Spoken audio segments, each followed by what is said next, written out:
Senhor. Somos gratos ao nosso Deus estarmos aqui na casa do Senhor. É um privilégio. Vamos de pé, aquele que pode, vamos ler a palavra do Senhor, segunda a Samuel, no capítulo 9 e versículo de número 1. Segunda a Samuel, no capítulo de número 9, versículo de número 1, irmãos. Deus tem manifestado a sua glória sobre esse ambiente, irmãos, sobre essa casa, sobre esse santuário, irmãos. Quantos já sentiu Deus aqui nessa noite, irmãos? Sentiu a presença do Espírito Santo do Senhor Jesus. Deus está presente em nosso meio, irmãos. Graças a Deus. Os irmãos encontraram, irmãos? Amém? Graças a Deus. Versículo 1 diz assim a palavra do Senhor: E disse Davi: há ainda alguém que ficasse da casa de Saul, para que ele faça bem por amor de Jonatas. Graças a Deus. Podemos assentar, queridos irmãos. Muito obrigado por reverência à palavra do Senhor. E eu quero chamar a atenção dos irmãos para nós meditarmos na palavra do Senhor. Até aqueles irmãos que estão lá fora no pátio, agora é hora de nós ouvirmos a palavra do Senhor. Tem irmão que gosta de ouvir louvor, gosta de cantar, mas na hora da mensagem eles querem ir lá para fora, conversar, e o culto ainda não terminou. Então quero pedir aos irmãos que entra para o templo. Nós estamos aqui para adorar ao Senhor. Queridos irmãos, ao estarmos aqui meditando na palavra do Senhor, ouvimos hinos entoados ao Senhor, hinos em adoração ao Senhor. E por se tratar é um trabalho com a mocidade, o congresso é o 8º congresso da mocidade, e tem um tema bem interessante para nós. Primeiro vem: por que os jovens cristãos são diferenciados neste mundo globalizado? Aí vem a pergunta: será que os jovens cristãos está sendo realmente diferenciado no mundo a qual nós estamos vivendo? Será que os nossos jovens realmente está sendo diferença no mundo a qual nós vivemos, a qual a globalização está por aí? Mas é bem interessante, embaixo vem ao versículo, é bem interessante que porque trago em meu corpo as marcas de Cristo Jesus. Se tem a marca, é verdadeiramente diferente. Mas nós lemos a palavra do Senhor para trazermos aqui nessa noite. Deus colocou no capítulo 9 de 2 Samuel. Eu estava vendo os jovens louvar ao Senhor e lembrando sobre a mocidade. Alguns tempos nós tivemos aí nesse grupo de jovens, passamos aí rápido 2 anos, e estava meditando como é que Deus Ele faz. Hoje os jovens estão louvando ao Senhor, daqui uns dias o Senhor está levantando para ser obreiros, para pregar a palavra, as irmãs para dirigir círculo de oração, e assim a obra do Senhor ela está crescendo e continuando, E eu estava meditando como é que Deus ele tem levantado jovens ainda para fazer a obra dele, mesmo o mundo globalizado, a corrupção, o pecado tentando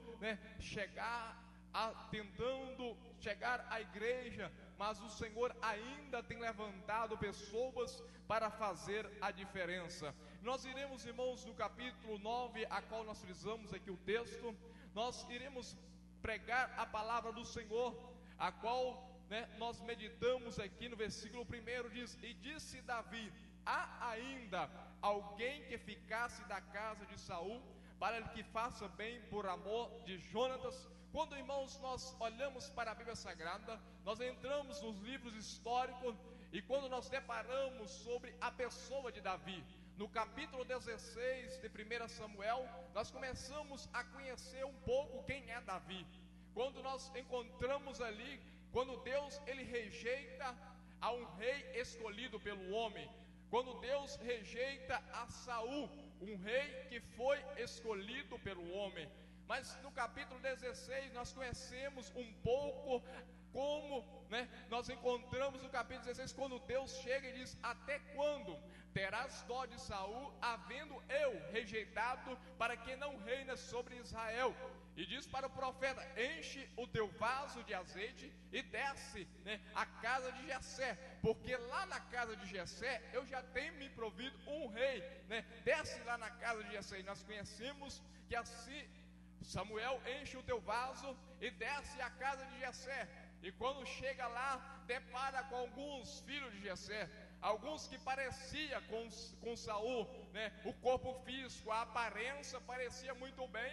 E tanto é que Deus o repreenda e diz: olha, o homem ele atenta para a aparência, mas eu estou olhando para o coração, estou olhando para dentro do homem. Deus rejeitou todos aqueles filhos. Nós sabemos bem a história, que ao passar os seus filhos veio a pergunta: acabaram-se os mancebos? Ele disse: ainda não, ainda tem um menor.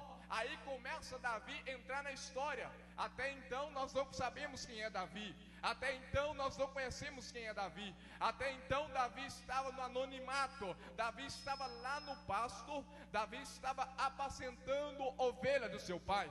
E Davi tinha história, mesmo apacentando ovelha, mesmo não estava alguém conhecendo Davi, mesmo Davi não estando no exército de Saul, porque para alistar no exército de Saul não era para qualquer um, era para pessoas de boa aparência, para bom estatuto, pessoas para alistar no exército de Saul não era para qualquer um. Mas Davi não, Davi estava no campo, e ele estava trabalhando, estava cuidando de ovelha lá no campo. E nós sabemos que mandaram chamar a Davi lá no campo. Chegaram lá até Davi e disse: olha, está mandando chamar você para ir até lá em casa, e precisa ir rápido. E Davi vai até em casa para saber o que estava acontecendo. E nós conhecemos a história, que quando Davi chega, ao entrar na sua casa, o Espírito Santo de Deus vira para Samuel e diz: olha, este aí, você pode ungir ele, porque esse será rei. Nós conhecemos que ali no capítulo 16,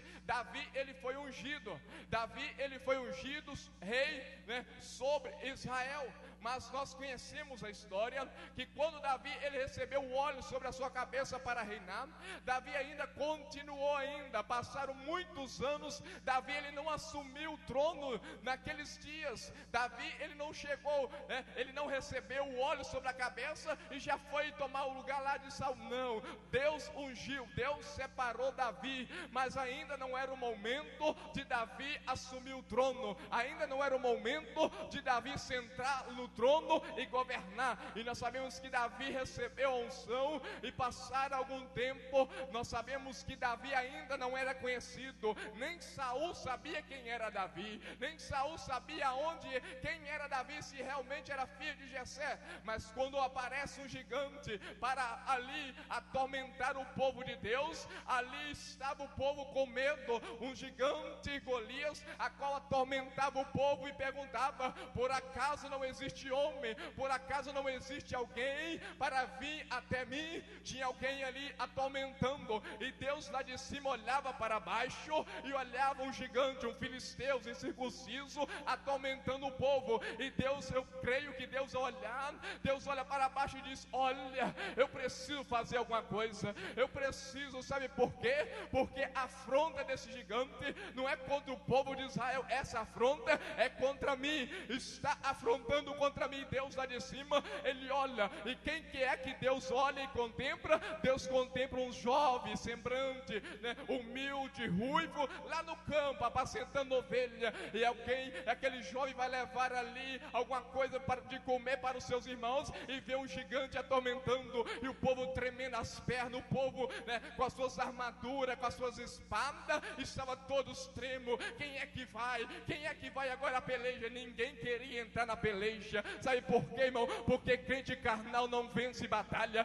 Crente carnal, irmão, ele não consegue enfrentar o adversário. Somente uma pessoa cheia do Espírito Santo de Deus, ele pode enfrentar. Sabe por quê? Porque a peleja não é nossa, a peleja é do Senhor Jesus. E quando entramos na peleja, nós sabemos que o Senhor, ele Ele garante a vitória. Quantos estão crendo aqui nessa noite que o Senhor está garantindo a vitória? Levante a tua mão e adore ao Senhor. E quando nós separamos, sabemos que quando chega lá, aleluia, Davi olha e começa a ver aquele gigante, né, afrontando o povo, e Davi chega e diz: olha, eu vou contra esse gigante. Ele coloca à disposição, e alguém chega lá e diz: ó rei, tem um jovem aí pequeno, ele está querendo ir lá enfrentar o gigante. Saul manda chamar, e quando chega Davi tenta colocar as armaduras dele, mas Davi não consegue sair do lugar, irmão. E nós sabemos também que aí Davi diz: eu vou em nome do Senhor, eu vou em nome do Senhor dos exércitos, irmão.